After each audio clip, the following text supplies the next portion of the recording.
Closely, the averted Independence Day mass shooting in Richmond, Virginia.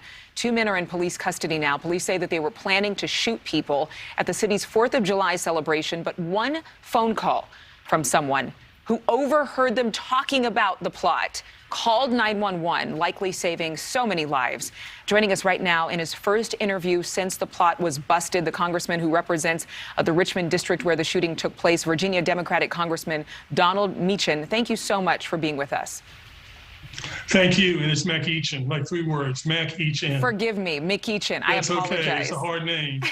Well, it's a beautiful name, and I apologize for mispronouncing that. Congressman, what are you learning about this alleged plot in terms of the backgrounds of these 2 men?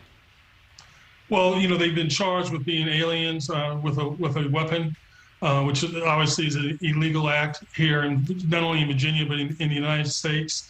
But what we've really learned is the power of our citizenry, the power of my constituents, who, if you just hear something, say something. That is so important in helping our police department. You know, sadly, earlier in the day, about 3:30 in the morning, we had 6 individuals shot at a cafe, and all the police could do was react because they weren't given a tip. They didn't know anything about it. Fortunately, those individuals have survived, although one is horribly paralyzed. But you contrast that to this, where they were able to get a tip, where they were able to intervene in advance, saved hundreds, if not thousands of lives. So we salute the police department, but just as importantly, if not more importantly, we salute the hero citizen who had the courage to dial in. I want to talk a little bit more about that heroism and the vigilance of that person who called in the tip. But you just last month helped pass the bipartisan gun legislation. We know the suspects were non-citizens. Have you received any intel as to how they obtained those firearms? I haven't heard anything about that yet. I imagine that we'll be briefed in the days to come before we get back to Washington next week. But I don't know anything about that at this point. In terms of this hero, I have to ask you, and I think it's something that more leaders in government need to discuss. So many people are so busy with their lives that they're not paying attention. I mean, there's a lot more pressure on all of us in our relationships, in our finances. People are worried about the state of the nation.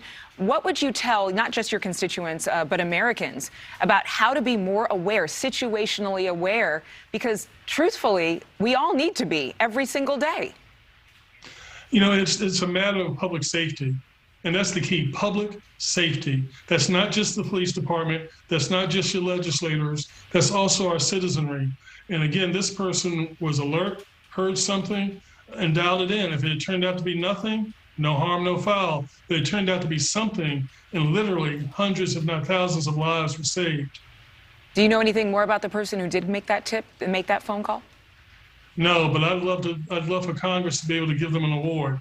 But, you know, they're entitled to their anonymity, and we respect that, and we respect the police department's protection of that anonymity. It's just amazing that they overheard this conversation. In terms of those suspects, we know the DHS and FBI were involved. Do we have any information as to whether they were tied to any larger groups, any extremist groups, and where they came from?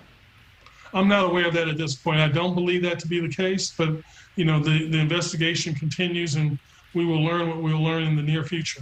All right, Congressman McEachin, thank you so much for joining us. Thank you. God bless you.